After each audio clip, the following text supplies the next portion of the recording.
Bon, on vous propose de commencer. Donc, bonjour à ceux qui viennent de nous rejoindre. On était une quarantaine d'inscrits, là, on est à peu près à 25 participants. Je pense que ça va continuer à arriver au fur et à mesure. Merci déjà pour l'intérêt que vous avez montré pour ce webinaire dédié au MAP Santé. Aujourd'hui, parmi les participants, il y a pas mal d'intercommunalités qui sont déjà membres de l'agence, des communes aussi qui font partie de ces intercommunalités, des représentants de la préfecture, des représentants aussi d'autres agglomérations qui ne sont pas forcément membres de l'agence et d'autres structures parapubliques aussi qui se sont inscrits. Donc aujourd'hui, ce qu'on vous propose, du coup, c'est de présenter l'outil qui a été développé par l'agence dans le cadre de son partenariat avec l'Agence régionale de santé. Donc le partenariat entre l'agence d'urbanisme et l'ARS est un partenariat qui a maintenant près de 4 ans avec des travaux qui ont été initiés dès 2020 dans le cadre de conventions annuelles. C'est une collaboration active pour la promotion de l'urbanisme favorable à la santé dans le Var. Donc tout à l'heure, Aude vous expliquera, pour ceux qui ne savent pas encore ce que c'est, rapidement ce qu'est l'urbanisme favorable à la santé, et de faire cette promotion-là auprès des membres de l'agence. Donc pour ceux qui connaissent pas l'agence d'urbanisme de l'aire toulonnaise et du Var, c'est une association loi 1901 qui est inscrite dans le cadre du réseau national des agences d'urbanisme. Ce sont des structures qui sont régies par le Code de l'urbanisme, inscrits dans le cadre du Code de l'urbanisme, et qui sont des outils d'ingénierie territoriale au service des territoires membres de l'agence. Donc, pour ce qui concerne le territoire du Var, du coup, c'est l'ODAT Var, qui regroupe les syndicats mixtes porteurs de SCOT, des intercommunalités, les chambres consulaires notamment, quelques communes, et qui a développé aussi des partenariats avec d'autres structures parapubliques d'ingénierie territoriale également. Donc, tout ce travail de sensibilisation à l'urbanisme favorable à la santé s'est déroulé au travers de différents séminaires, de travail un peu plus spécifiques sur la végétalisation des cours d'école et leur potentiel, des expertises aussi sur des projets urbains, de voir comment on pouvait améliorer la prise en compte de la santé dans ces projets-là, l'appui aussi des membres dans des réponses aux appels à manifestation d'intérêt qui ont... Ouais. Choisi pour être plus à l'aise quand... Ouais, merci. Alors, du coup, peut-être la règle de base, on va couper nos micros et puis on vous invite à les réactiver quand vous aurez des questions, des interventions. Donc, je disais du coup la question de l'appui à des réponses, à des appels à manifestation d'intérêt. Là, par exemple, on a appuyé la communauté d'agglomération Dracénie-Provence-Verdon Agglomération. Elle a émis sur la marchabilité. Voilà. Et ce qui nous concerne aujourd'hui, du coup, c'est tout le travail d'actualisation et de développement d'un outil qu'on appelait Map Santé, qui est un outil de cartographie interactive sur les enjeux de santé et comment on les prend en compte dans les politiques d'aménagement du territoire et dans les projets urbains. C'est un outil qui est évolutif, qui est amené à être actualisé régulièrement. Donc, c'est ça qu'on va vous présenter aujourd'hui et qui permet de travailler à toutes les échelles. Vous verrez sur les éléments cartographiques, depuis la grande échelle, dans le cadre notamment de projets de SCOT, jusqu'à éventuellement des projets urbains. Et c'est vraiment un outil qui se veut le plus pédagogique et utile possible. Aujourd'hui, pour animer ce webinaire, vous aurez Aude Potet, du coup, qui est chargée d'études environnement à l'agence et qui va être l'animatrice de ce webinaire. Il y a aussi Sébastien Morucci, qui est notre référent géomatique, qui est la cheville ouvrière de tout cet outil technique et qui va permettre de répondre, si vous avez des questions plus techniques sur les indicateurs qui ont été développés. Vous avez aussi également Elodie qui a contribué à toute la construction de ce webinaire, la gestion des inscriptions et qui est aussi là pour animer le chat. Donc si vous avez des questions en cours de session, peut-être des demandes de précision, n'hésitez pas à intervenir dans le chat et après on aura un temps d'échange de toute façon en fin de présentation. On peut se donner quelques règles du jeu. Du coup, là, l'idée, c'est qu'on vous présente rapidement l'outil, peut-être sur 25-30 minutes. Et puis après, il y aura un petit temps de questionnaire pour ceux qui se sont déjà servis de l'outil pour avoir un petit retour d'expérience. Et ensuite, on aura le temps d'échange, de questions-réponses, de débats sur ce sujet-là d'urbanisme favorable à la santé et des indicateurs qui ont été utilisés dans l'outil. Et c'est le déroulé qu'on vous propose pour cette petite heure qu'on va passer ensemble. Donc voilà, vous rappelez que cette session est enregistrée. Du coup, si vous ne souhaitez pas être enregistré, on vous invite à couper votre caméra éventuellement. Et on vous invite aussi à couper les micros, mais je vois que la plupart l'ont déjà fait. Et du coup, de les réactiver au moment de prise de parole. Et puis, on sera là pour gérer les levées de main sur l'outil. Aude, je te laisse la parole. Avec le micro. Ce sera beaucoup mieux. Bonjour, donc Aude Poté, je travaille sur les questions environnementales et énergétiques à l'agence. Donc, je vais juste refaire un très rapide rappel sur qu'est-ce que l'urbanisme favorable à la santé avant de rentrer dans le vif du sujet.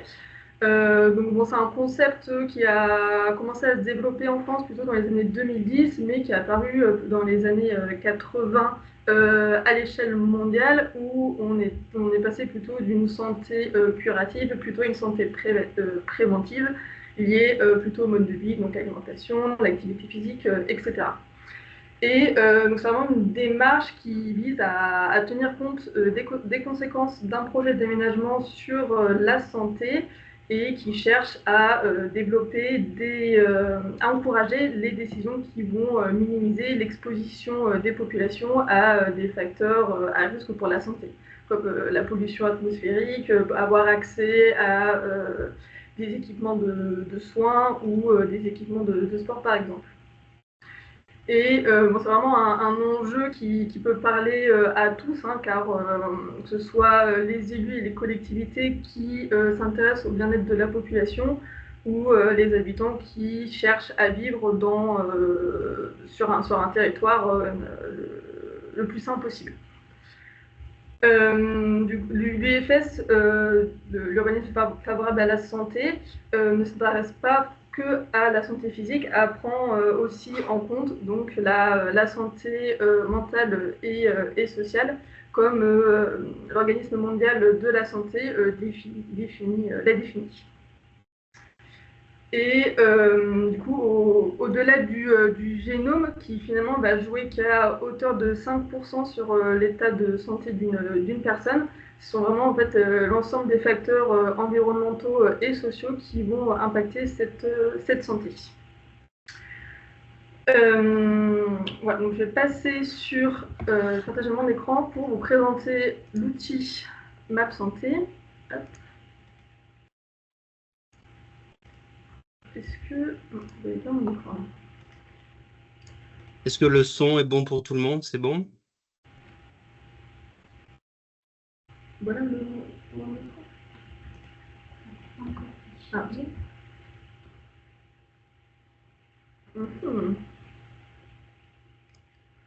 Alors, 2 secondes.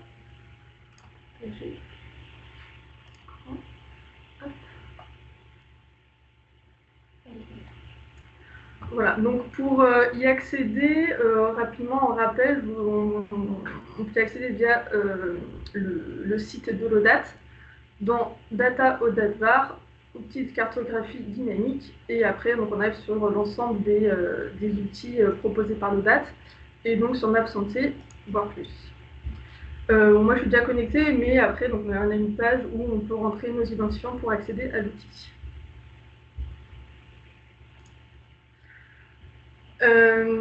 Donc voilà, cet outil, comme le disait Laurent, c'est un outil cartographique qui peut être utilisé dans le cadre d'aide à la décision pour des divers documents de planification.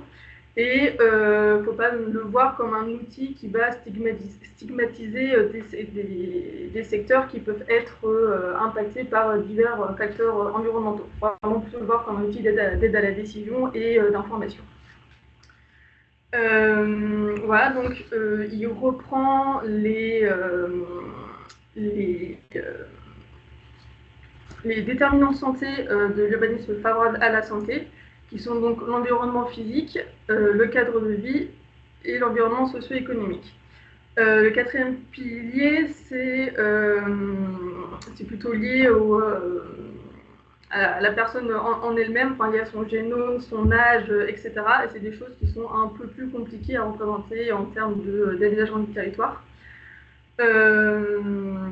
Voilà, donc sur cet outil, on a donc différentes données brutes et des données aussi qu'on a traitées, donc je vais détailler bientôt.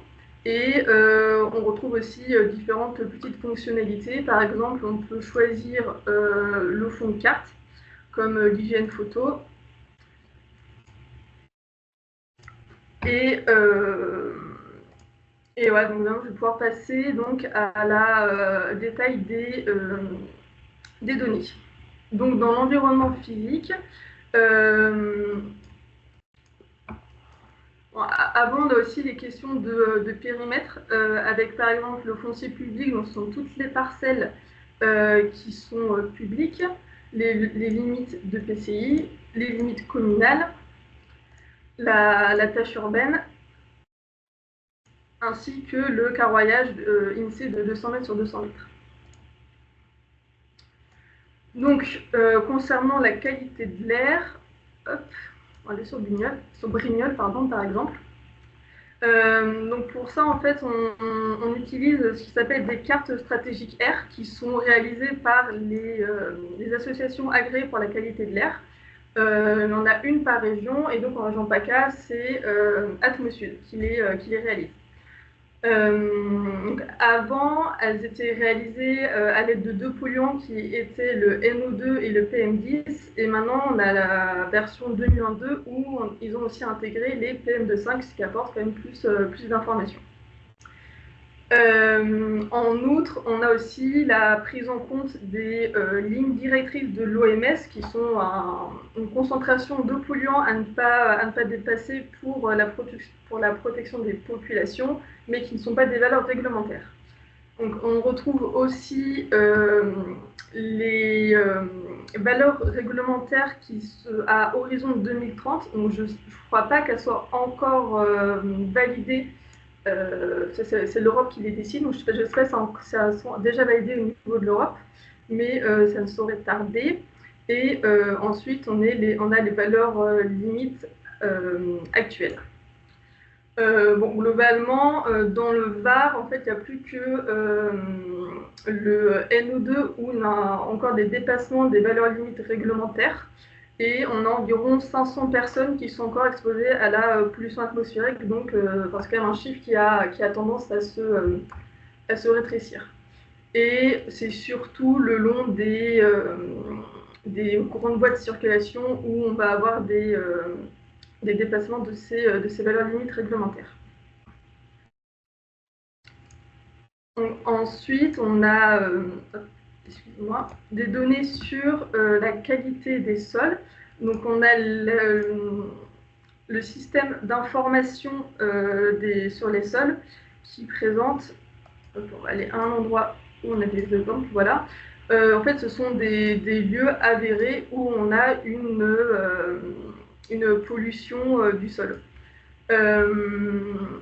En même temps, j'en profite pour vous montrer une autre fonctionnalité. Si vous voulez avoir plus d'informations sur une donnée, on clique sur la donnée et on a la description, la source et ainsi que le millésime. Et en même temps, on a la possibilité de réduire l'opacité si on veut voir ce qu'il y a en dessous. Donc, comme je le disais, oui, donc là, on est dans le cadre des sols pollués liés à une activité industrielle, par exemple. Après, on retrouve les basias. Donc là, maintenant, ça s'appelle CASIAS, donc c'est la carte des anciens sites industriels et activités de service qui répertorie en fait les lieux où il y a potentiellement une pollution des sols liée à une activité industrielle type station-service ou déchetterie par exemple. Et si on clique sur le petit un triangle, on peut avoir des informations concernant le site. Donc là, typiquement, on est sur un dépôt d'hydrocarbures et donc il y a une pollution potentielle du sol. Et donc, ces choses-là sont quand même des choses à prendre en compte dans le cadre d'aménagement d'un équipement où, du coup, la pollution du sol doit être étudiée, car on peut avoir des effets de transfert entre l'environnement aérien et le sol. Donc, après, on a le potentiel radon. Hop, je mettrai l'échelle du VAR. Voilà. Le radon, c'est un gaz radioactif qui est présent en fonction des formations géologiques présentes, avec 3 catégories. Donc, catégorie 1, avec une faible exposition possible, catégorie 2, moyenne, et 3, plus importante. Après, on est à l'échelle communale, elle n'est pas forcément extrêmement précise, mais c'est-à-dire, par exemple, en catégorie 3, c'est une commune qui peut avoir une partie de sa superficie avec un risque radon important. Donc, voilà pour l'environnement physique. Après, on retrouve donc les données sur le cadre de vie. On va aller par là. Donc le champ électromagnétique qui sont liés aux lignes électriques à haute tension. Donc on a les lignes électriques aériennes à haute tension et souterraines. On ne les voit pas très bien, ainsi que les zones d'évitement. En fait, ces zones d'évitement, c'est une recommandation de l'Agence nationale de la santé qui dit qui recommande de ne pas implanter d'équipements qui accueillent des personnes sensibles dans ces zones-là en raison des champs électromagnétiques. Donc, personnes sensibles type EHPAD, hôpitaux, écoles, etc. Donc voilà, et du coup, à l'échelle du Var, on a à peu près 10% de la population qui se situe dans ces zones-là. Et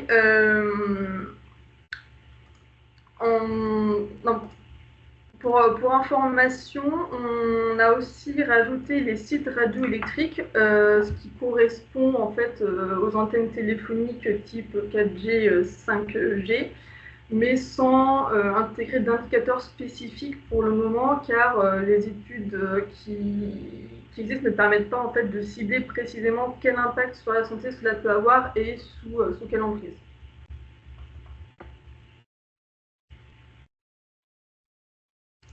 Donc, après, on retrouve l'environnement sonore qui, donc les bruits trop forts et répétés peuvent aussi avoir des impacts sur la santé, notamment ça peut mettre sur le stress et entraîner aussi des risques cardiovasculaires.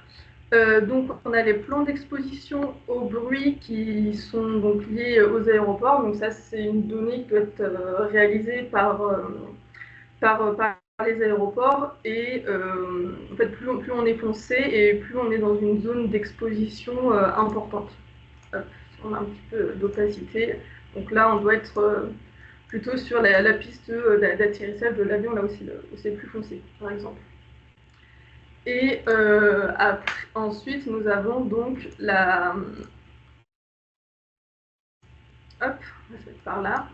Donc là, ce sont ce qu'on appelle les CBS4, les cartes de bruit stratégiques, donc réalisées pour les grands axes routiers. Et nous, ce qu'on a affiché, c'est seulement quand il y a des dépassements. Hop, je vais donner un petit peu plus pour que ça se voit mieux. Hop, quand il y a des dépassements des seuils réglementaires de bruit. Et donc là, ça se retrouve essentiellement le long de grands axes routiers, type autoroute, 4 voies, etc. Et donc, concernant cet environnement sonore, on a environ dans le Var 200 000 personnes qui sont exposées à ce bruit assez fort. Donc, ensuite, on va retrouver les températures urbaines. Hop. Je vais vous montrer peut-être à une grande échelle, après on ira zoomer un petit peu. Donc pour la réalisation de cette donnée, je vais mettre, donc en fait il s'agit d'une donnée satellite des températures de surface pour lesquelles on a fait une moyenne départementale et donc les zones rouges, on est sur des températures supérieure à la moyenne nationale et plus on va sur le moyenne départementale pardon, et plus on va sur le vert et plus on est sur des zones inférieures aux températures départementales. Donc là, par exemple, j'ai zoomé sur la zone d'activité de cygne où on voit plutôt qu'on est sur des zones de chaleur, car on est dans un environnement qui est peu végétalisé avec beaucoup de bétonisation. Alors que si on regarde plutôt sur les lisières avec des massifs, des zones de nature, on est plutôt sur des zones de fraîcheur. Et avec ces données, on a essayé de plus cibler spécifiquement les zones de fraîcheur et de chaleur. Donc là, quand on observe sur plusieurs années consécutives des écarts à la température inférieure à la moyenne départementale, on va l'afficher. Donc, comme je le disais, on est surtout sur des zones en lisière de zones forestières ou naturelles, et aussi sur le littoral. Et donc la même chose a été réalisée pour les zones de chaleur. Et voilà, en fait, plus c'est foncé et plus on a des températures supérieures aux moyennes départementales observées régulièrement. Voilà, bon, à savoir qu'il ne s'agit pas des îlots de chaleur où on n'est pas vraiment sur la même méthodologie pour les déterminer, c'est un peu plus complexe, où par exemple on va prendre en compte la ventilation, les formes urbaines, etc. Donc on est vraiment plutôt sur les températures de surface, mais ça permet quand même de voir globalement où est-ce qu'il peut faire le plus chaud. Ensuite, on a des informations concernant la nature en ville. On va mettre les limites luminales.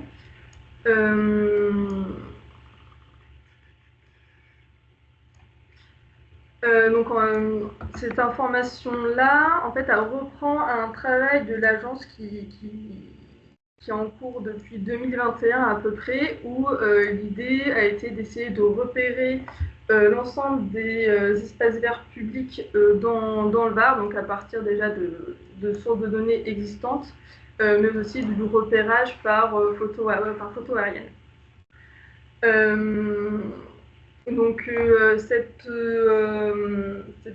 donnée, elle caractérise les espaces verts en fonction de leur typologie en fait. Donc on va retrouver des espaces verts de proximité qui sont plutôt en fait des petits espaces type square où on va retrouver des jeux pour enfants par exemple. On a les jardins historiques qui sont plutôt des parcs liés à une bastide, les parcs urbains qui vont avoir une surface un peu plus importante et proposer plusieurs usages, et les espaces naturels aménagés qui sont en général des espaces naturels sensibles. Donc avec cette donnée, étant donné qu'on a pu cartographier précisément les parcs, ça permet de déterminer une offre en espace vert par habitant, c'est-à-dire le mètre carré disponible par habitant.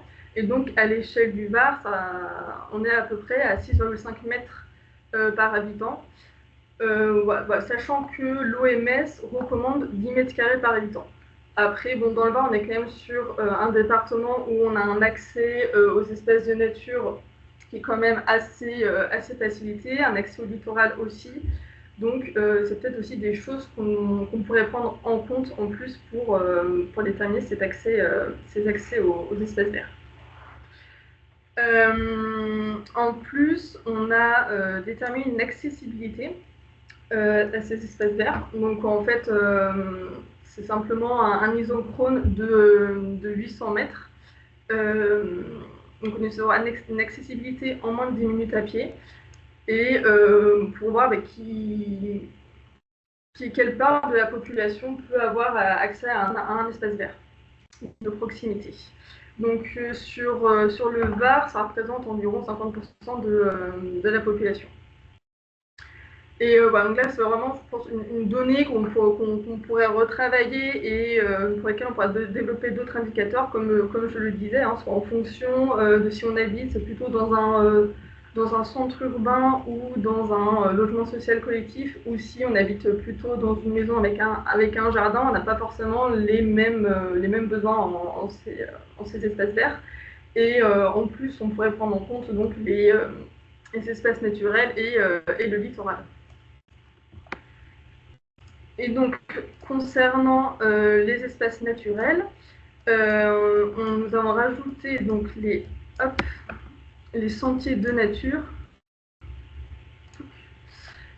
qui sont donc, on a le sentier métropolitain qui a été développé dans le cadre du projet Nature for City Life, le sentier du littoral, les chemins de grande randonnée, ainsi que les pistes DFCI qui peuvent être utilisées dans le cadre de randonnée aussi. Donc ça, en termes, si on cumule, on va dire, l'ensemble de ces chemins, ça représente environ 4000 km de chemins de randonnée sur le Var. Et enfin, on a la mobilité à vélo, donc avec le réseau cyclable sur l'ensemble du département. Donc bon, là, ça cumule tous les types de réseaux cyclables, hein, qu'ils soient urbains ou plutôt touristiques. Donc on a à peu près 900 km d'itinéraires cyclables quasiment, ainsi que les stationnements vélo. Donc là, avoir un réseau cyclable qui soit assez dense et sécurisé, ça permet aussi vraiment de pouvoir développer la mobilité à vélo et donc encourager l'exercice physique et aussi diminuer la pollution atmosphérique qui peut être liée à l'utilisation des voitures, par exemple. Donc, ensuite, on arrive à un environnement socio-économique. Donc, on retrouve comme information la densité de population.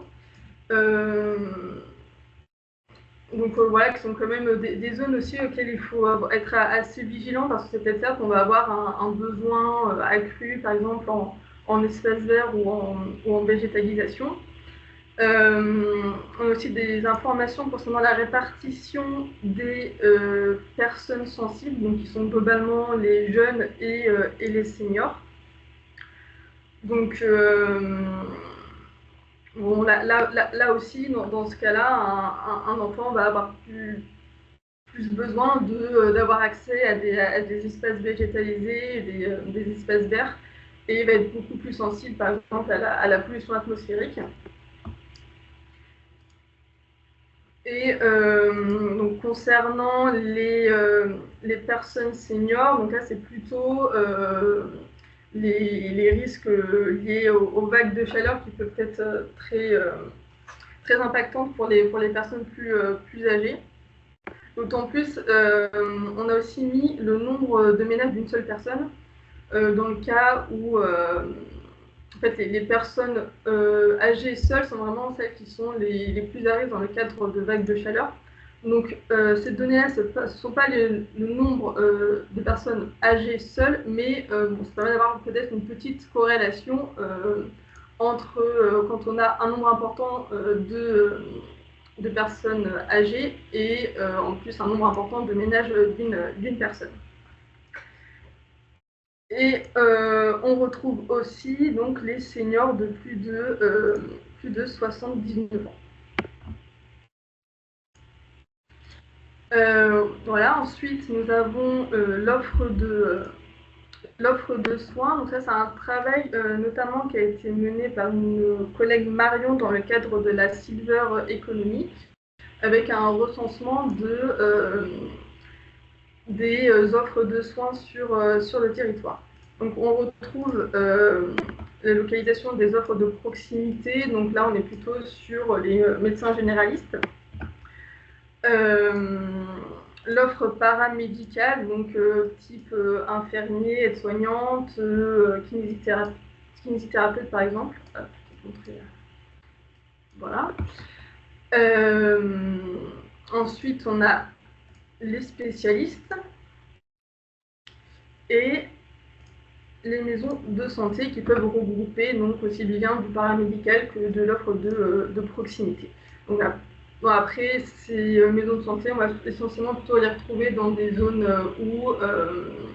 des zones plus rurales et où l'offre médicale est moins importante. Et donc, avec ces données-là, on a calculé un indicateur par commune sur le taux d'équipement pour 1000 habitants. Donc pour la médecine de proximité, par exemple, voilà, donc les communes qui n'ont pas de couleur, en fait, c'est simplement qu'il n'y a pas de présence de médecine de proximité. Donc sur le Var, on a à peu près 20 communes qui n'en sont pas équipées, ce qui représente à peu près 8000 personnes.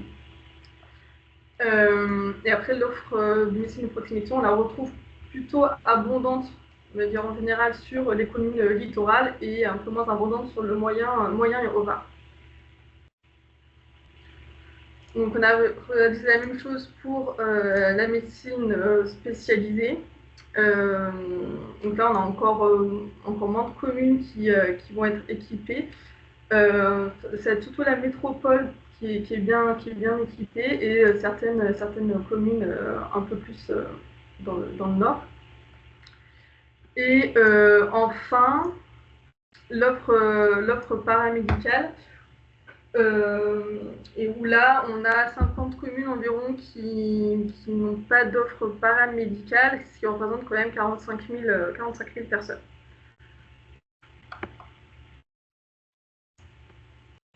Donc, ensuite, nous arrivons sur les logements avec la précarité énergétique. En fait, la précarité énergétique, c'est un indicateur qui est calculé par l'ONPE, donc c'est l'Observatoire national de la précarité énergétique. Voilà, donc le dernier millésime en date, pour l'instant, c'est 2016, il y a une mise à jour récente depuis. En fait, c'est déterminé à partir d'un certain niveau de revenu qui est assez faible et à partir du moment où les dépenses en termes de carburant et énergétique pour le logement sont importantes. Donc, on retrouve ici le nombre de ménages qui sont en précarité énergétique, logement, mobilité ou les deux, ainsi que la part des ménages, donc par commune, en situation de précarité énergétique. Donc là, c'est plutôt le Haut-Var qui est concerné par une part importante de ménages en situation de précarité énergétique.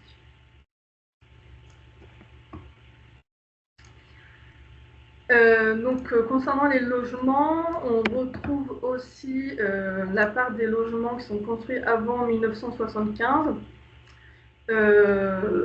Voilà, qui sont plutôt les logements entre les années 60-70 qui sont assez mal isolés et où le confort thermique d'été n'est pas très bien pris en compte. Et donc, ils peuvent poser des soucis de surchauffe à l'intérieur de ces logements pendant l'été. Et ensuite, on retrouve la part des logements sociaux.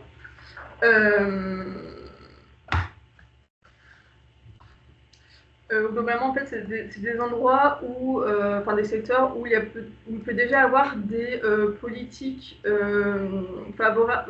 d'urbanisme favorable à la santé, car des instances décisionnelles existent déjà.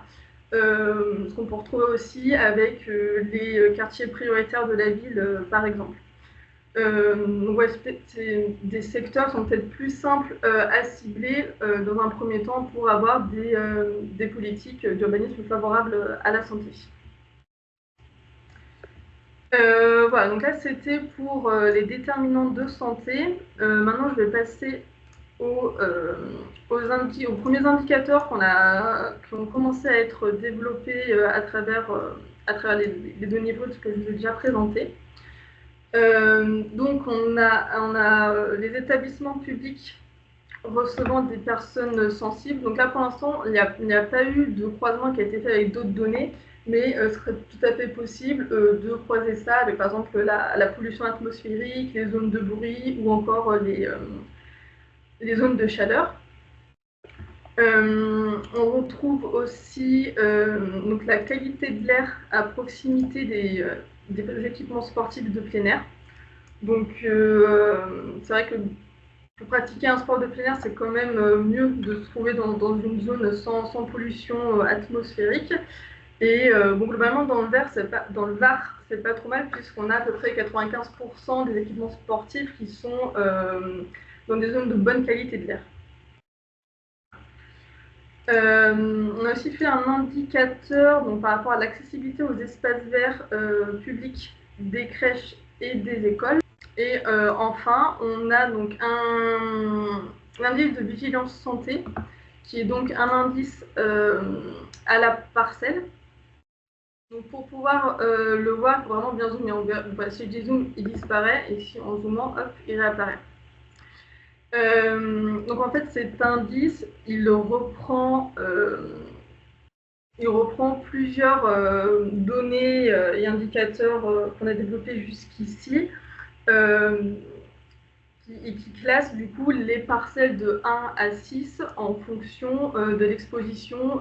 Donc on a l'exposition à la pollution atmosphérique, l'exposition au bruit, si on est sur un sol pollué, donc l'exposition aussi aux champs électromagnétiques, donc avec la bande de 100 mètres de part et d'autre du réseau à haute tension. Si on a une carence en espace vert, et si on est dans une zone de chaleur. Voilà. Et donc, bon, l'idée, c'est encore une fois, c'est pas de stigmatiser une parcelle parce qu'elle a un indice assez élevé. Hop. Mais c'est plutôt, par exemple, si une collectivité a un projet de développer un équipement et qu'elle a le choix entre plusieurs parcelles, de pouvoir peut-être choisir plus facilement cette parcelle en fonction des contraintes environnementales qu'il y a dessus. Et donc si on clique sur une parcelle, hein, par exemple au hasard je prends celle-ci, on a un petit peu le détail de pourquoi cette parcelle a cette note. Donc là, typiquement, on a une ligne à haute tension, et c'est tout. Du coup, ça donne une note de 1 sur 6. Donc voilà, j'ai fini de vous présenter l'outil. Donc on va pouvoir passer au petit sondage à l'aide de Klaxoon. Donc Elodie va vous envoyer un lien sur le chat, vous cliquerez sur le lien et vous aurez accès au sondage. Donc c'est notamment pour savoir si vous avez déjà utilisé l'outil et dans quelles conditions.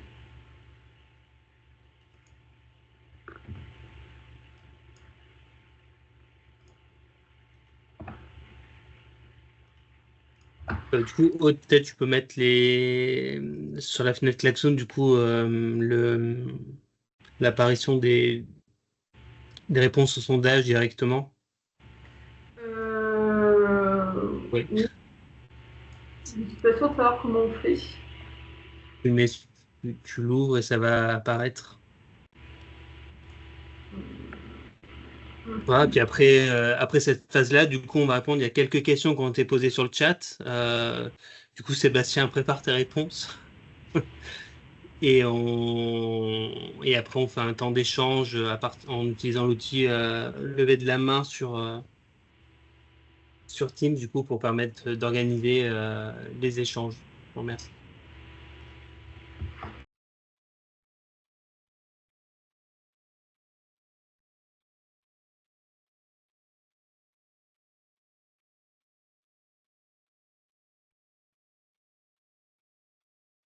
Est-ce que tout le monde a accès au klaxon? Du coup, c'est bon? C'est bon, c'est un peu long. J'ai répondu à la première question, mais c'est très long en fait. Ah, peut-être un souci technique. Du coup, Aude, c'est toi qui dois l'animer. Ah, ça y est. Ouais. C'est la deuxième question en fait. Non, il n'y a pas de question, c'est juste la réponse à... Ouais, donc là, on voit dans les éléments de réponse, du coup, voilà, il y a jusqu'à présent, parmi les participants, vous êtes seulement 17% à avoir utilisé l'outil, donc vous êtes dans une phase aussi de découverte. Et après, il y aura des questions de savoir pourquoi vous n'avez pas utilisé l'outil.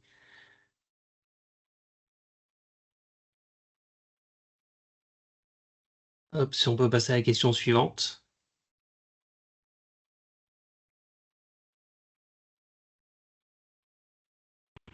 Excusez-moi, j'avais éteint mon micro, j'avais pas attention.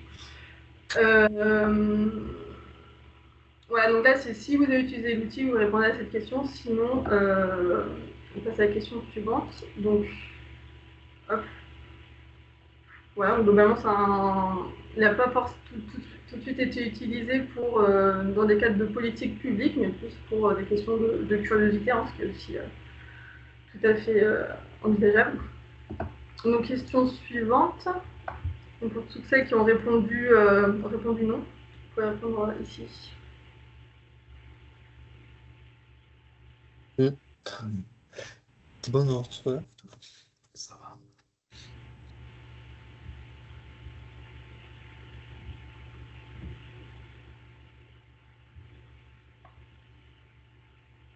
Bon, a priori, il y aura 4 personnes qui n'ont pas encore répondu.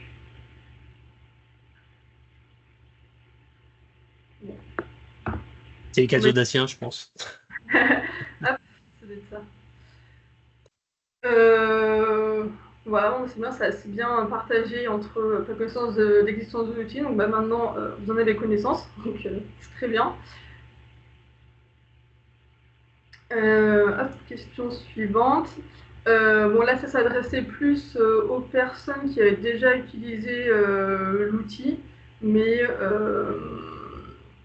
ouais, ça peut être aussi sujet à discussion tout de suite après, après ce webinaire. Enfin, après le sondage.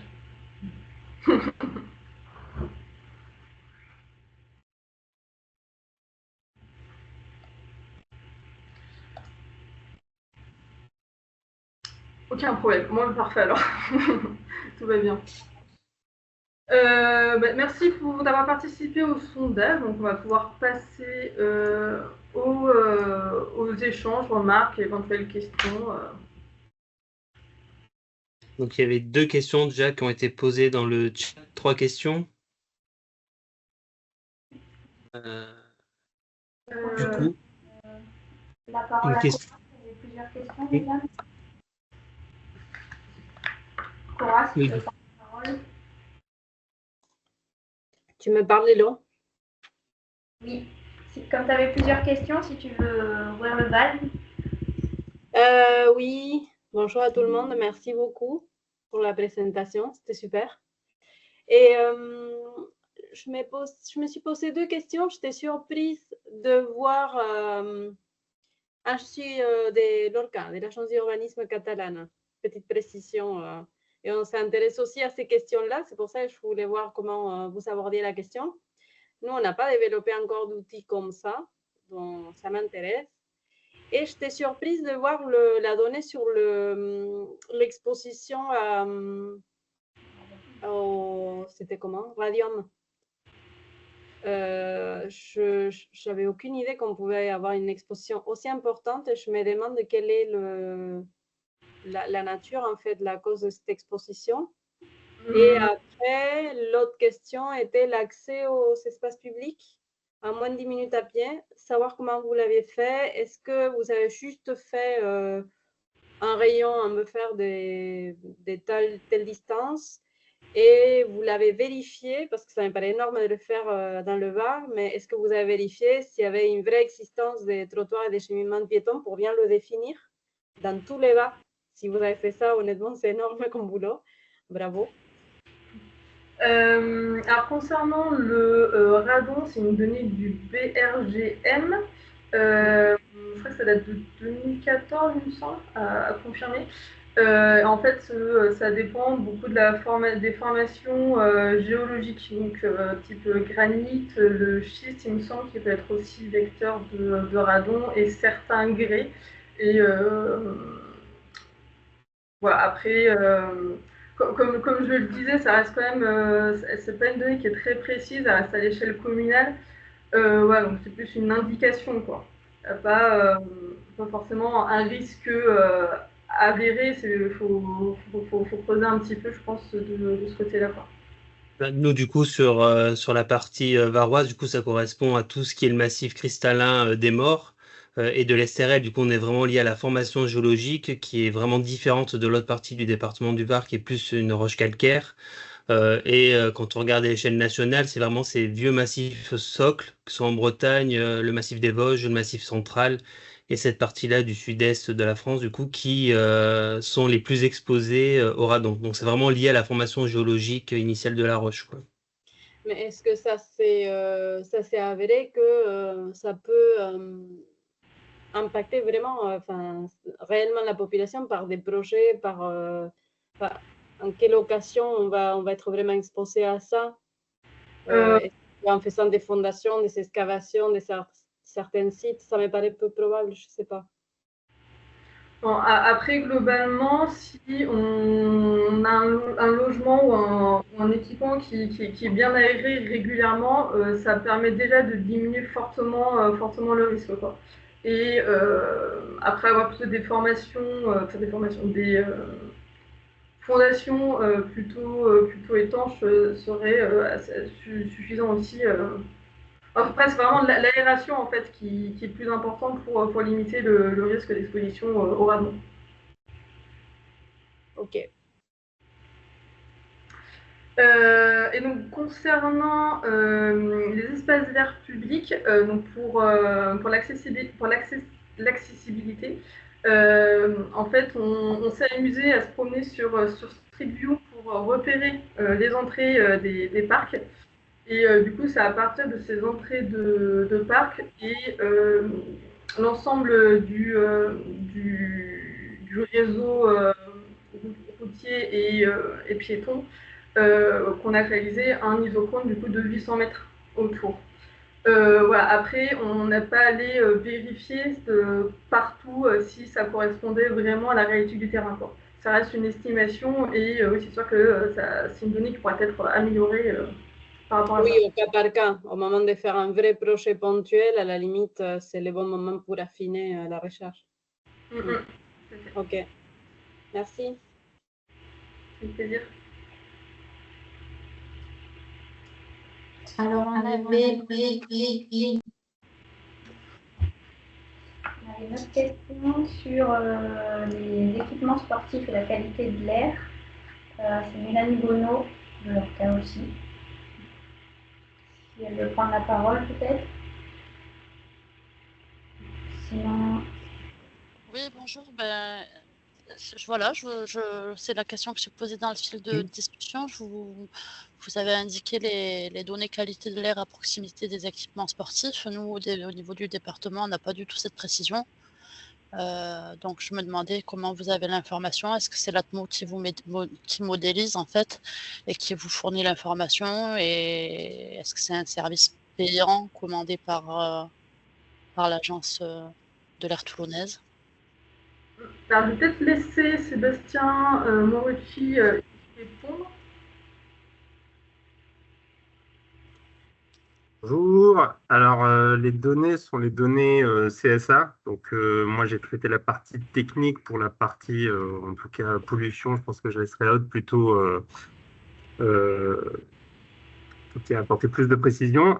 Pour la partie technique, c'est Atmosud qui met à disposition différents WMS avec des précisions. Donc, c'est des différents rasters que nous, on a polygonisés et retraités pour pouvoir faire des géotraitements derrière. Donc, et on a fait des sélections en fonction des différents seuils. D'accord. Parce qu'en fait, ce qui m'étonne, c'est que nous, on a, à l'échelle du département, on a 3 points de mesure fixes à peine. Donc, on est bien loin de pouvoir dire quel stade est concerné ou pas. On aurait peut-être même plus facilité à partir des routes, puisqu'on sait que c'est le trafic routier qui apporte les principaux problèmes. Donc, on aurait une information plus précise et plus fiable en partant de la connaissance du réseau routier que des points de mesure de l'association de surveillance de qualité de l'air. Et là, en fait, c'est Atmosud, donc l'association de surveillance de qualité de l'air qui réalise ces cartes et qui les modélise. Et normalement, elles sont disponibles en open data. Peut-être que la disponibilité aussi dépend des départements et des régions. Ouais, à ce niveau-là, vous êtes dans quel département? Pyrénées-Orientales, nous on est Atmo Occitanie. D'accord, oui, bah après il faut peut-être se rapprocher de l'association, il faudra peut-être vous transmettre ces cartes. Bah, je doute fortement qu'on ait ce niveau de précision pour avoir déjà essayé de travailler avec eux. On a 3 stations de mesure permanentes à l'échelle départementale. Donc de toute façon, avec trois stations de mesure, on ne peut pas distinguer tel stade par rapport à tel cours de tennis. Après, quand on regarde la donnée, en effet, c'est localisé sur le réseau routier. Et je pense qu'ils doivent appliquer des modèles Ouais, c'est ça. de statistiques, en fait. Et ça, Voilà. et peut-être qu'après, ça ne marche pas pareil chez vous que chez nous, parce que nous, c'est pas en open data. Si on veut avoir accès à des données, c'est de la prestation. D'accord, ben là, c'est disponible. Donc vous êtes... voilà, ben merci. C'est un bon argument pour discuter avec eux. Du coup, on a une question en visio du coup, de Madame Romboni. Oui, bonjour. Plusieurs remarques et après peut-être une question. Alors déjà, moi, je travaille avec Atmosud sur le Var. Je suis à Toulon Var déplacement. Et c'est vrai qu'ils sont extrêmement actifs et il y a des capteurs d'air partout, sur les bords des routes, dans l'intérieur aussi des appartements. Enfin, c'est vraiment une... Alors peut-être ça dépend des gens qui la gèrent au niveau local, mais en tous les cas, autour de la Seine, Toulon, Sifour, c'est une association qui est très présente et c'est vrai qu'il y a énormément de données et qui sont gratuites. Voilà, déjà, moi, je suis époustouflée par cet outil. Je veux dire, je ne connaissais pas du tout. C'est incroyable la mine d'informations que c'est. Je veux dire, au niveau public, sûrement que bon, ça va être très utile, mais même au niveau privé, au niveau des associations, de voir. Enfin, moi, je travaille sur la précarité énergétique, je travaille sur les seniors. Dans une association, je travaille aussi sur l'écologie et la santé. Donc, ça va être un outil, je crois, que je vais énormément utiliser à partir d'aujourd'hui. 2 choses. Les vélos et les pistes cyclables, est-ce qu'à un moment donné, il est prévu, ou est-ce que ça existe déjà, des bornes de recharge, mais pour les vélos sur les pistes cyclables? Est-ce que c'est quelque chose dont vous avez entendu parler ou pas du tout? C'est pas prévu. Question, hein. Ça m'est venu comme ça en voyant tout ce maillage de pistes cyclables. Si on veut aller de Marseille jusqu'à, allez, on va dire Nice en vélo, bon, il faut s'arrêter, on a des campings, on peut recharger, mais c'était pas mal peut-être de voir s'il existe des bornes de recharge par ailleurs en libre-service, comme il peut y avoir dans les gares de chemin de fer pour les voitures. Ça, c'est une chose. Et autre chose, est-ce qu'il est prévu de répertorier les pistes équestres, par exemple, puisque dans le Var, on a énormément de forêts, de campagnes. Est-ce que c'est prévu par l'ODA de Var? Est-ce que vous avez été missionné pour ça ou absolument pas? Parce que je sais qu'en Provence verte, c'est très axé sur le cheval. Donc, voilà. ça faisait pas forcément partie des indicateurs qu'on avait préidentifiés, mais après, ça peut être des questions dès qu'on a de la donnée, en fait. Hein, c'est une carte évolutive, donc du coup, on peut intégrer des données. Après, l'idée dans l'intégration des données, du coup, c'est pas forcément d'avoir un catalogue de toutes les données disponibles, mais surtout d'arriver à pouvoir les faire parler par rapport aux enjeux d'urbanisme favorables à la santé. Donc, du coup, voilà, faut voir après si on arrive à avoir des liens à faire des sujets. Donc ça, c'est des travaux aussi qu'on conduit avec l'ARS sur la pertinence des indicateurs. Et puis, mais, en tout cas, on note peut-être l'idée, peut-être des choses à travailler autour de ça. Après, sur ce qui concerne les bornes de recharge vélo, du coup, à ma connaissance, il n'y a pas vraiment de stratégie qui a été mise en place. Du coup, voilà, les EPCI peuvent réfléchir en lien avec TE83, du coup, au développement des bornes électriques voitures. Ça peut être des sujets qui peuvent émerger aussi à ce moment-là et aussi à l'occasion des schémas directeurs d'installation de recharge de véhicules électriques. À ma connaissance, aujourd'hui, il n'y a pas forcément quelque chose qui a été fait dans le cadre des collectivités. Après, il faut voir voilà, la nature des besoins et voir est-ce qu'il y a des offres privées qui correspondent aussi à ça. On voit aussi le long des pistes cyclables, ce sont des structures d'accueil qui disent voilà, nous on a des bornes de recharge électrique en même temps qu'on a un point de restauration, des éléments comme ça. Mais ça peut être des sujets qui peuvent être questionnés dans le cadre de ces fameuses DIRV, soit à l'échelle départementale, soit à l'échelle des EPCI. Ok, merci. Bon, bah, s'il n'y a pas d'autres questions, du coup, on peut vous remercier d'avoir participé et puis des échanges. Après, voilà, nous, on va continuer à travailler avec l'ARS sur le développement de cet outil, la création d'indicateurs. Donc là, on a eu beaucoup une vague là, d'actualisation des données. Là maintenant, on va essayer de travailler avec l'ARS du coup sur recroiser des données, notamment les données qu'a présenté Aude sur les questions du vieillissement de la population, voilà, des personnes âgées, des personnes, des ménages mono avec une seule personne. Du coup, voilà, on essaye de travailler à cette donnée-là pour arriver à la fiabiliser et la mettre en perspective avec les cartes de surchauffe urbaine, hein, notamment qu'avait montré Aude. Pouvoir notamment dans le cadre des politiques publiques, hein, même au-delà des questions d'urbanisme, du coup sur les plans de vigilance en cas de canicule, d'identifier des secteurs sur lesquels il y aurait peut-être des, hum, des intentions, des actions publiques à mener en particulier, et puis après là aussi faire le lien sur les logiques d'aménagement du territoire, hein, peut-être là aussi travailler sur des lieux de fraîcheur, des lieux collectifs de fraîcheur aussi en termes d'équipement public. Ça peut être aussi des sujets de prospective pour les années futures. Mais merci beaucoup d'avoir été présent et à bientôt.